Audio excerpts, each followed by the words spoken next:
Hola, buen día, ¿qué tal? Este es el segundo episodio de Café Studio Cast y hoy estamos con el CEO de Amaje, Kael. ¿Cómo estás, Kael?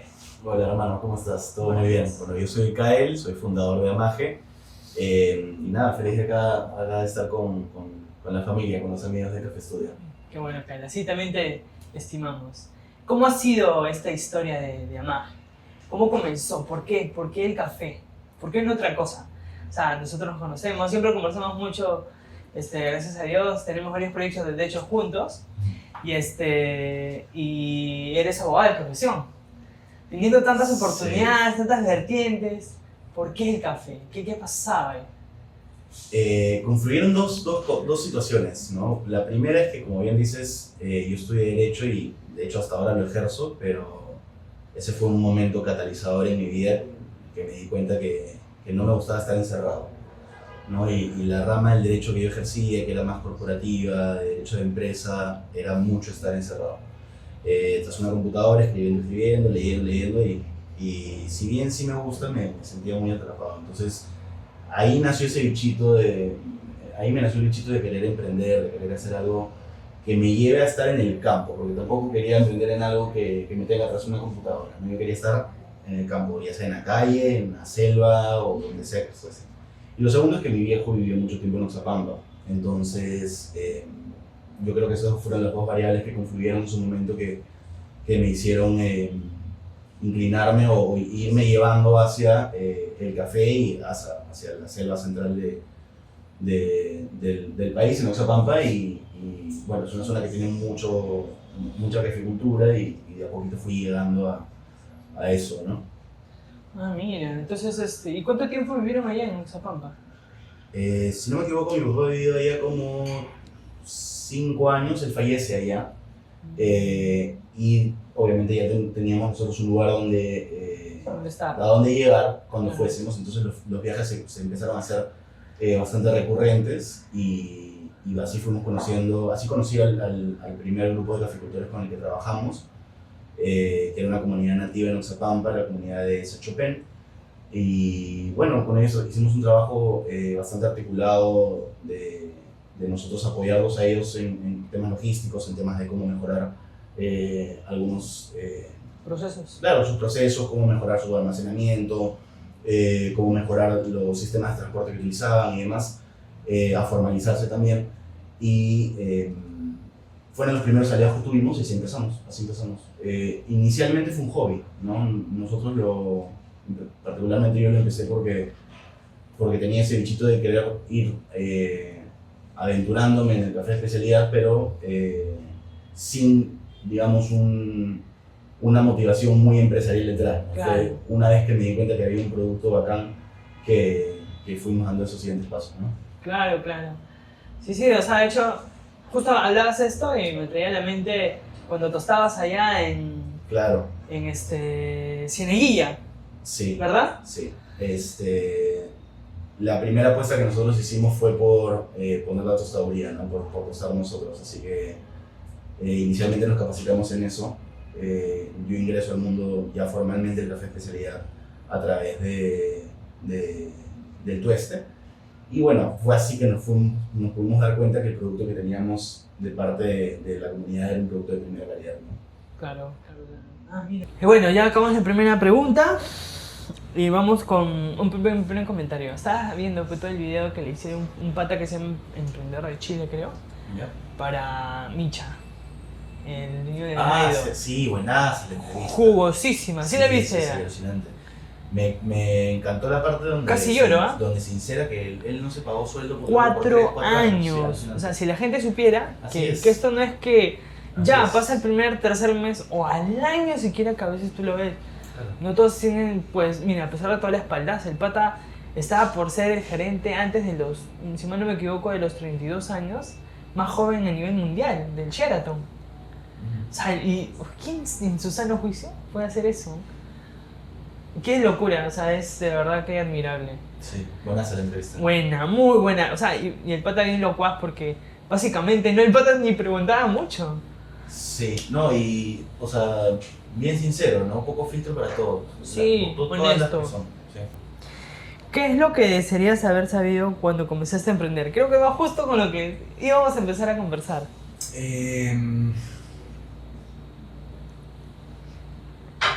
Pucha. Primero que nada, que un contador a tu lado siempre. Siempre. O sea, al comienzo, obviamente los honorarios del contador, la contadora, del servicio del contable, nos eran un sacrificio mensual fuerte, ¿no? Claro. Y alguna vez prescindimos de él y fue un error. Y fue un grave error que nos costó caro. Nos costó caro. Entonces, pucha, sí me hubiese gustado que me adviertan o que alguien me diga que el trabajo contable era así delicado, ¿no? Y por otro lado, creo que justo lo que conversamos hace un segundo, que Las a decisiones. veces sí, que a veces hay que aprender a decir no. a darse cuenta, porque a darse cuenta que un negocio no va, para decirlo completo, ¿no? Porque cuando es uno el que toma la decisión, o es uno el que invierte pensando que va a funcionar porque puedes que tenga sus razones, cuando eso no es así, es difícil, va contra tu ego y va contra lo que planeaste con tanto esfuerzo y cariño. Contra ti mismo. Claro, contra lo que uno quisiese que funcione, ¿no? Entonces, alguna vez nos demoramos en general, en darnos cuenta que nos habíamos equivocado. Ah, sí. Sí. ¿En qué producto? Cuando incursionamos en el local físico, Claro. en Barranco, estábamos mal ubicados y teníamos malos aliados. Entonces, fue una decisión que nos costó bastante la inversión que hicimos para montar la barra y demás. Y naturalmente, quienes dimos el ok a que vaya el proyecto, fuimos los mismos que tuvimos que decir después, oye, no fue. Claro. No, claro, es el famoso costo de aprendizaje, ¿no? Sí. Sí, o sea, yo creo que de las cosas que más complica decirlas son los fracasos. O sea, cuesta bastante aceptar las debilidades. Pero, o sea, yo creo que después en el tiempo uno se ve a sí mismo y nota claramente de que, pues, o sea, una persona creo que con más características de poder dirigir mejor algo es la persona que va teniendo conocimientos más completos, tanto técnicos y de experiencia. Pero si tú ves, tú cuando emprendes, pues probablemente puedes ser bueno en una o dos partes. Sí. Pero una empresa no solamente tiene una o dos, ¿no? Entonces puedes ser buen administrador y, por ejemplo, buen haciendo la logística. Pero te falta la parte comercial, te falta la parte de marketing. Y no es que tú la hagas, sino que tú, como dueño de negocio, como CEO, tienes que saber dirigirlo, ¿no? Sí. Porque si no se pierde la visión. Si yo lo veo es que es como tú estás al volante de como los carros estos de carrera de los de romanos y cada uno es un caballo. Y cuando tú le das mucho empuje a un caballo está jalando más que el resto. Y por ende no tienes la tracción que necesitas. O porque no tengan todos la misma visión, empiezan los caballos cada uno a dividirse, ¿no? Y eso también hace un caos. Sí. Entonces yo creo que eso por lo menos como que a ser un poco más pacientes con los errores que también hemos tenido nos ayuda. Era normal, ¿no? Si tuvieras otro emprendedor igual, hicieras como que está bien como estamos viendo, ¿no? Ha pasado y pues está bien, ¿no? Pero sí, o sea, y algo como que te decía hace rato también, ¿no? Lo más difícil son eso, las decisiones. Sí. Y que de una parte el miedo de lanzarse a la piscina y por otro lado esa decisión difícil de decir ya me equivoqué, ¿no? Y no es que nosotros hayamos tomado una conducta, una postura pasiva frente a lo que podía haber sido nuestro error, sino por el contrario, nosotros queríamos seguir empujando. Claro. O sea, el siguiente mes va a ser bueno, yo voy a estar ahí metido, porque claro, también un negocio funciona de una manera cuando está uno detrás de la barra y de otra manera cuando uno no lo está. Entonces, ahí aprendimos que el negocio de la atención al público es un negocio bien sacrificado, porque durante un montón de tiempo no tuve un fin de semana libre, Eh, claro, tenía los lunes de repente, martes un poco más desocupados y en esos 2 días había que regresar al taller a tostar todo lo de la semana, volver a hacer las 2 cosas que tenía que hacer personales ese día, porque después era de nuevo al ruedo. Entonces nos dejó muchas experiencias ese proyecto, pero yo creo que lo mejor que nos dejó fue que fue la decisión más difícil en la que me tuve que contradecir, ¿no? En la que tuve que ir contra mis propios pasos, y pensé que fue bien difícil admitir que ya era hora de dejar de empujar y redirigir el rumbo hacia otros lados. Me llevo esa enseñanza, ¿no? Eso fue lo más positivo de ese sitio, esa experiencia fue que me costó mucho decir que no iba más, pero esa experiencia me vale oro hoy en día, ¿no? Sí, claro. Pero lo puedes vivir, ¿no? O sea, sí. Puedes decir por qué no, por qué sí, ¿no?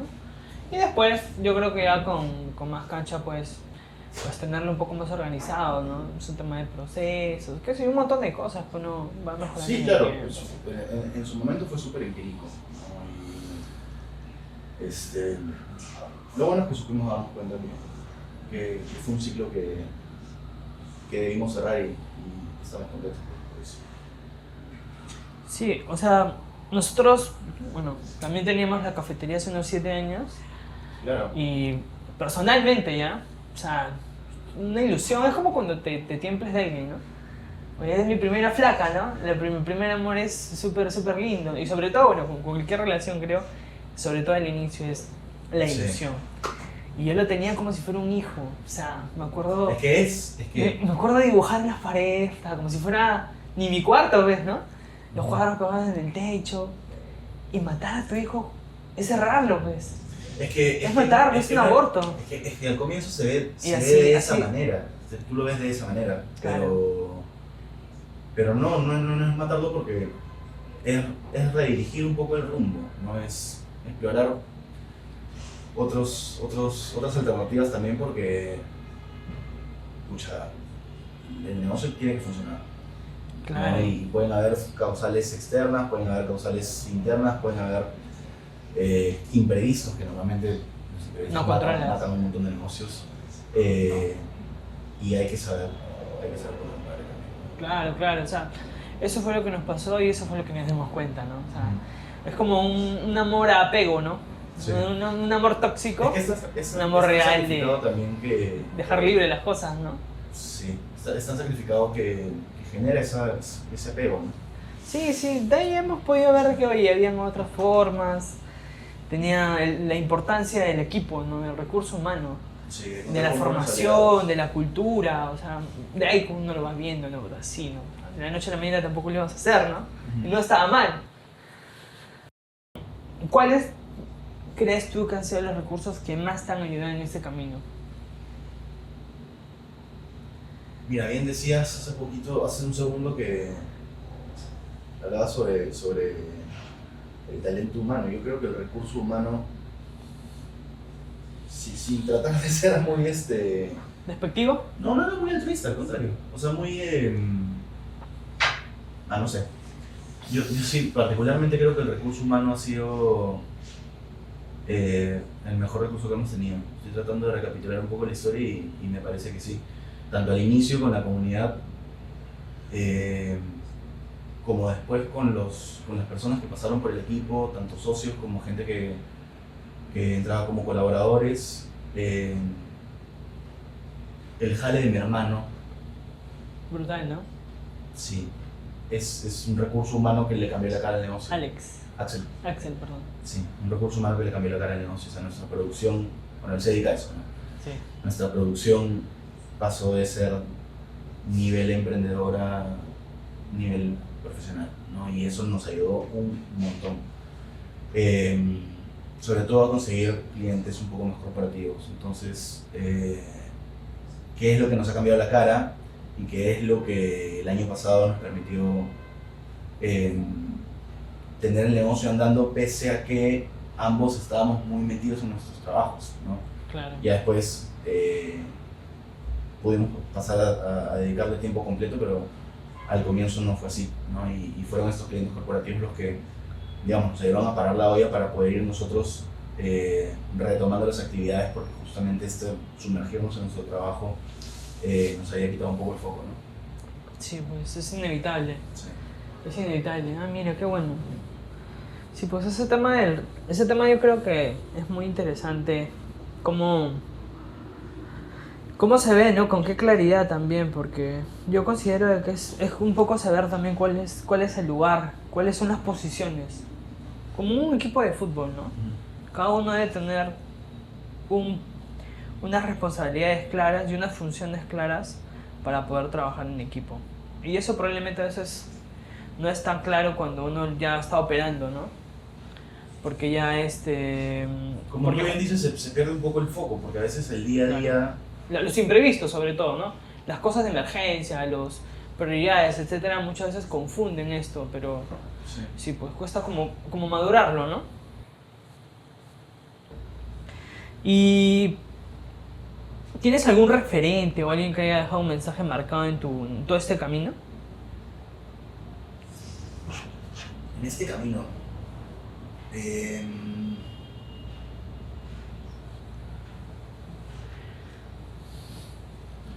un internacional, creo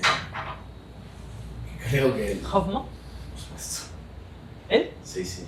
Porque te voy a decir, un internacional que creo que ha marcado o le ha abierto las puertas del café especialidad a un montón de gente, es él, ¿no?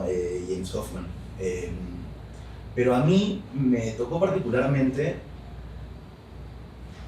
la forma en la que desarticulaba temas tan complejos.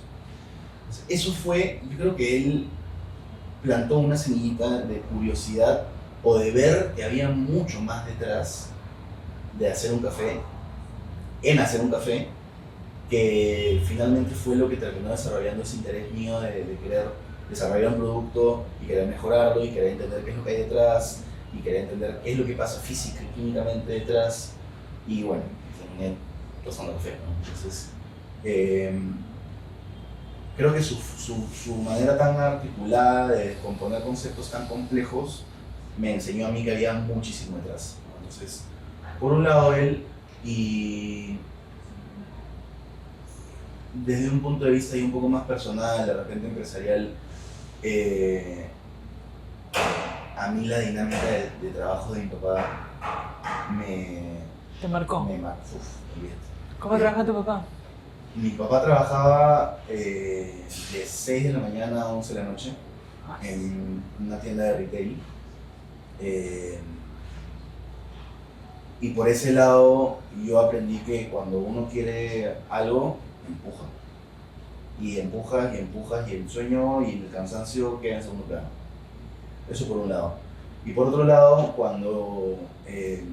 bueno, él vive varios años en Oxapampa, pero antes de eso habíamos tenido algunas tierras allá. Y habíamos hecho un pequeño proyecto de reforestación porque había algunas hectáreas adjudicables para reforestación. Y era un terreno bien agreste, justamente por eso le habían dado una adjudicación a quien lo desea reforestar, porque era casi para el estado tierra perdida. Y como era un terreno bien agreste, había que subir y bajabas. Y había que vas a plantar 5.000 pinos, hay que trepar 5.000 pinos también, porque no van a llegar solitos. Claro. ¿No? Entonces cuando hacíamos esos viajes para allá, también eran interrumpir la semana el viernes, viajar a Oxapampa, y es viernes, sábado, domingo, de 5 de la mañana a 3 de la tarde, comer, y ya a las 6 estás bailando de sueño y de dormiste. Entonces esa dinámica de trabajo de campo también fuerte me terminó de cerrar un poco la enseñanza completa que él me dejó desde un punto de vista de un poco más empresarial, ¿no? Del empuje. De la determinación, sí, de la constancia. Cuando uno quiere algo, empuja. Claro. Y vas hacia adelante y empujas y te vas a caer, y vas a tener sueño, y te vas a cansar, y te van a dar las piernas, pero si tú tienes tus metas claras y sabes hacia dónde avanzas. Es algo que Misha decía también de su papá, ¿sabes? Ganar justo siempre varios detractores. Que justo también la siguiente pregunta, ¿no? ¿Cuántas veces has querido dejar, o si es que te ha pasado por la cabeza ya dejar esto? A mí sí un montón de veces. Y justo decía él también en su entrevista, ¿no? Había un montón de gente que le decía, pucha, ya déjalo, está en segundo piso, ¿quién va a subir? Y llegaba su papá y le decía, ¿estás convencido que esto es bueno? ¿No? Claro. Y él decía, sí. Entonces, deja de escuchar tonterías y enfócate. Bien japonés, ¿no? Enfócate en lo que vas a hacer y sigue. No escuches más. Y ¿sabes? Justo en esa entrevista, valga la redundancia, porque también es esta una... ¿Cuándo? ¿Cómo empezó a darse? Ni se dio cuenta. Ni se dio cuenta, o sea, literal. Tú estás empujando en lo tuyo y tarde o temprano, es bien romántico decir lo que voy a decir ya, pero tarde o temprano va a suceder. En verdad, hay gente a la que no le sucede nunca. Pero no, yo no me quiero morir con la duda. Desde que pudo haber sido o no pudo haber sido, prefiero que no sea habiendo empujado, claro, habiendo querido sacarlo adelante, que quedarme con la duda de si pudo o no ser. Claro. ¿No? Y para responder a la pregunta, sí, pues así como Micha tenía a la gente hablando, y yo tengo una profesión también que en realidad no he dejado de ejercer nunca, pero que a veces llegan propuestas, claro, demandantes, ¿no? Es difícil decir que no, y esas te quitan tiempo, 80% de tu día. Entonces, ¿qué fue lo que sucedió el año pasado, hace 2 años casi? Esa situación en la que terminamos tanto mi hermano como yo trabajando en un trabajo dependiente que nos daba una estabilidad bacán. Claro. A quien no le gusta un poco de estabilidad. Claro. Pero nos hizo quitar el foco del negocio. Enormemente. Sí. Entonces, yo un poco peleo con eso, ¿no? Porque siempre está, la duda no se va jamás. No. La duda no se va jamás. Porque incluso ya habiendo tomado decisiones sobre las cuales es difícil retroceder, siempre dices, ¿no? Y si nunca estaba para empezar, ¿no? Entonces, sí. Esa duda no se va nunca, pero es lo bonito de hacer, de emprender en algo que te guste. Porque si es que haces lo que te gusta, y también, normalmente es súper romántico lo que voy a decir, pero si es que haces lo que te gusta, ya el cansancio pasa en segundo plano,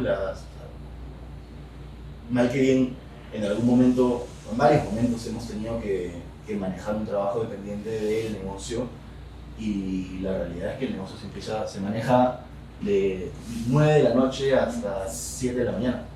Es la hora en la que se maneja el negocio cuando tienes que entregar tu día a otra persona. Claro. ¿No? Entonces, a nosotros nos pasó eso.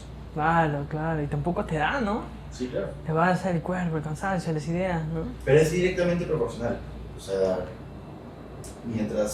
o inversamente proporcional. Uh-huh.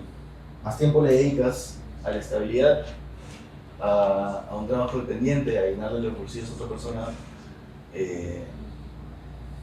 más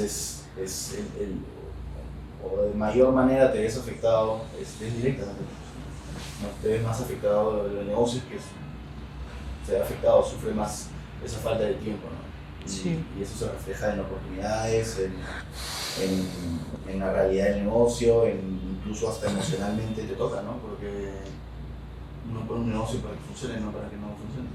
Claro, y sobre todo yo por eso creo que esas son las más complicadas, las decisiones, ¿no? Porque al final de cuentas tú eres el que las va a tomar, el líder del proyecto las va a tomar, y o son buenas o no son malas. Y las malas se las conviertes en oportunidad para reaccionar rápido y en este pivote con riesgos bajos, seguir, o de repente a veces también te avientas a la piscina y el riesgo fue demasiado alto y el golpe duele más. Sí. Y después fue tu responsabilidad, ¿no?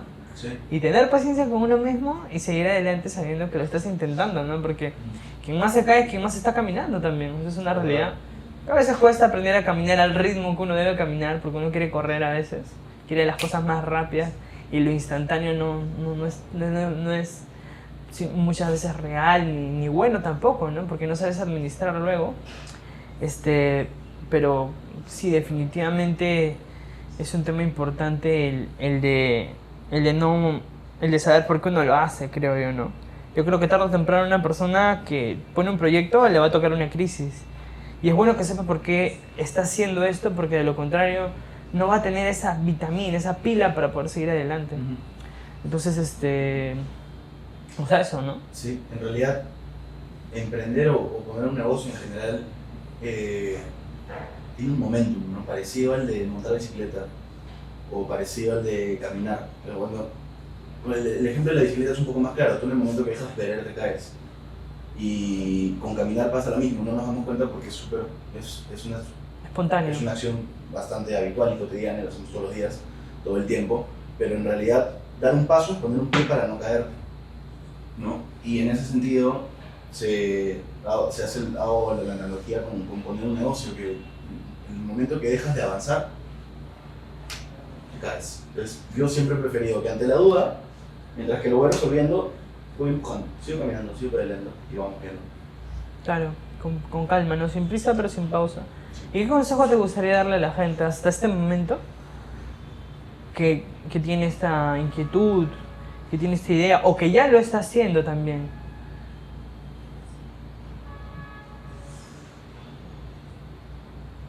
Un mensaje duro que a mí me dieron, pero que me sirvió para saber que se venían cosas difíciles.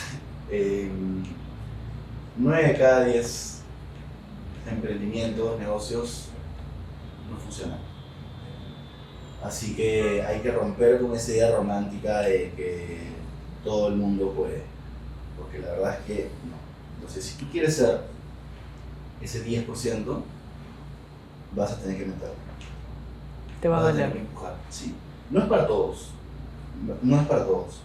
Y si es que no lo eres por una cuestión, llámale azar, privilegio, lo que tú quieras, ser una persona que tiene la herramienta y la disposición para hacerlo, el hecho de que no estés en ese sector de personas, de gente, no hace que no se pueda. Probablemente sea más complicado todavía. Pero sabiendo eso, sabes que tienes que cerrar una brecha y que una vez que cierras esa brecha, vas a poder estar dentro de otro tipo de estadística. Pero inicialmente es durísimo. Durísimo, ¿no? Es duro. Entonces, estar preparado, y eso no es, o sea, con esto no... No es un desánimo. Exacto, no es un desánimo. Para nada. Tomaste la decisión y dices, ok, se te viene esto. Porque es un tema compromiso. Exacto, es compromiso, ¿no? Y tener muy lista la cabeza. Sí, pues. Yo creo que eso desarrolla mucha resiliencia, ¿no? Sí, full. O sea, porque... Es un trabajo arduo, hay que empujar, tiene momentos bacanes, tiene momentos muy bonitos, tiene otros que no, hay otros momentos en los que vas a querer tirar la toalla, pero sabiendo que es un camino difícil, puedes entrar mejor preparado. Claro. Y yo creo que eso me sirvió bastante a mí, porque en los momentos difíciles creo que supimos tener la resiliencia para o dar un respiro o seguir empujando, pero sin dejar de lado la claro. meta. No asustarte, ¿no? Porque ese momento asusta. Sí, y es donde uno quiere huir. Claro, es la razón por la cual un montón de negocios fracasan, porque no saben lo que se les viene. Claro. No, y dicen, para eso no era, no, entonces no. Entonces, por ejemplo, Barranco para nosotros fue, la experiencia de la barra en Barranco fue para nosotros enriquecedora en ese sentido también, porque a mí me enseñó de que por mi personalidad, si bien a mí me encanta el intercambio one-to-one con el cliente para saber qué es lo que quiere y desde una perspectiva de desarrollo de producto es súper enriquecedor ese intercambio, a mí no me gusta estar esclavizado casi 24/7 claro. en otro lugar, ¿no? Mi trabajo es más dinámico, más de moverme, de viajar, de ir a visitar, de estar en hacer visitas claro, en campo, claro. de un rato estar detrás de una computadora porque también es indispensable, pero sí me di cuenta que era algo que personalmente no me iba mucho tampoco. Y eso me llevó a explorar otros negocios, ¿no? Claro, te lleva una cosa a otra, sí, pues. Sí. Entonces, sí, yo estoy seguro de que lo que yo más quiero es desarrollar este negocio alrededor del café. Claro. Ahora, si es una cafetería intentamos, no funcionó mucho, no nos gustó mucho, ok, exploremos otras alternativas. Y tenemos la base, ¿no?, de un negocio que sabemos que funciona. Ahora queremos hacerlo más rentable, eso es otro tema. En cuanto al café, yo sí personalmente creo que es un negocio 360, ¿no? En que no basta con tener el café, en que no Claro. basta con tener la cafetería, en que no basta. Si uno quiere realmente hacerlo rentable, es 360. Claro. Tienes que vender, tienes que sacarle margen a cada etapa del proceso, número uno, y número dos, explorar todas las alternativas que hay hacia afuera, ¿no? Claro, claro. Sí, pues eso uno lo va viendo en el camino después. Definitivamente. ¿Crees tener más para contribuir a